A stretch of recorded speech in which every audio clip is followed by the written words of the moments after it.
नमस्ते जय गोरखा र भर्खरै मैले सोसियल मिडिया मार्फत एउटा भिडियो देख्नु पाएँ। हाम्रो गोर्खा भाइ सोनम तामाङ नाम गरेको भाइ र भाइले चाहिँ एडिएरीमा क्वालिफाई गरेको रहेछ र अलरेडी एपोइन्टमेन्ट लेटर पनि भेटिसकेको रहेछ। अनि भाइलाई चाहिँ एपोइन्ट गरेको छ ढिक्काजुली डनबस्को स्कुलमा र भाइ अलरेडी जोइनिङको लागि गएको रहेछ र भाइको नोकरी चाहिँ भएको छैन। दुईचोटि गएको पछाडि पनि उहाँको जोइनिङ भएको छैन र एकदमै दुःख लाग्दो कुरो हो। एकजना गरिब घरको भाइ धेरै दुःख कष्ट गरेर पढेको पछाडि नोकरी हासिल गरेको पछाडि नोकरी भएको छैन र भाइको लागि हामीले बोल्नै पर्छ, भाइलाई हामीले हेल्प गर्नै पर्छ। र जति पनि हाम्रो समाजकर्मीहरू हुनुहुन्छ या हाम्रो संस्था सङ्गठन वा संस्था कर्मीहरू हुनुहुन्छ, प्लिज हजुरहरूले जति यो भिडियो हेर्नुभएको छ भने, जति थाहा पाउनुभएको छ भने हजुरहरूले भाइलाई सम्पर्क गर्ने कोसिस गर्नुहोला।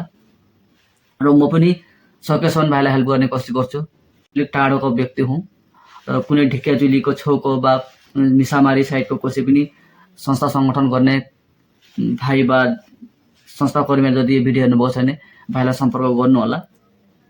र जसले पनि यो भिडियो बनायो उहाँलाई पनि धन्यवाद, कारण किनकि यो भिडियो बनाएकोले गर्दा आज हामीले यो भिडियो हेर्नु पायौँ र भाइसँग हामी कन्ट्याक्ट गर्ने कोसिस गर्दैछु म। र जति भाइ तिमीले पनि मेरो भिडियो हेरेको छौ भने प्लिज तिमीले मलाई कन्ट्याक्ट गर्ने कोसिस गर्नु होला। म जति सक्छु तिमीलाई हेल्प गर्ने कोसिस गर्नेछु। र यो भाइको यो भिडियो पनि हेर्नु होला, भाइले के भनिराख्नु भएको छ र कहाँ मिसकन्सेप्ट भएको छ त्यो कुरा हामीले बुझ्नु जरुरी छ।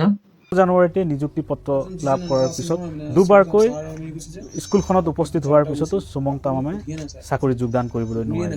মই দেখুৱাইছোঁ এইগৰাকী যুৱক সোনম তামাং। বিদ্যালয়খনৰ আচলতে যি তেওঁলোকৰ বাবে এই যুৱকগৰাকীয়ে আজিও চাকৰি যোগদান কৰিব পৰা নাই। 9 জানুৱাৰীতে নিযুক্তি পত্ৰ লাভ কৰিছিলে, 28 তাৰিখ যোগদানৰ অন্তিম তাৰিখ। এতিয়া চিন্তিত হৈ পৰিছে সোনম তামাং। কি হৈছে মই সোনম তামাঙৰ সৈতে কথা পাতিম।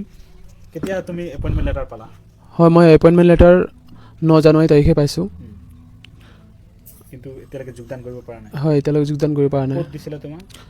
মোক ঢেকীয়াজুলিৰ ডন বস্কো এম.ই. স্কুলত দিছিলে। কিন্তু কি কয় তেওঁলোকে?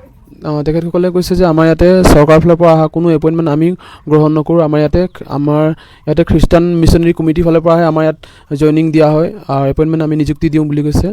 আৰু চৰকাৰৰ ফালৰ পৰা অহা কোনো এনেকুৱা মানে এপইণ্টমেণ্ট আমাক মানে জইন কৰিব নিদিয়ে তাতে। স্কুলখন চৰকাৰী হয়, এম ই ছেকশ্যনটো হয়। তুমি 4th গ্ৰেডৰ পোষ্টত পাইছিলা? হয়। কেইবাৰ গৈছিলা তাতে? মই দুবাৰকৈ গৈছিলোঁ। প্ৰথম গৈছিলোঁ মই 19 জানুৱাৰী তাৰিখে গৈছিলোঁ, তাৰপিছতে 20 জানুৱাৰী তাৰিখে গৈছিলোঁ। ডিপাৰ্টমেণ্টে সেইটো গম পায় নে নাই? গম পায়। কি কৈছে এতিয়া তেওঁলোকে?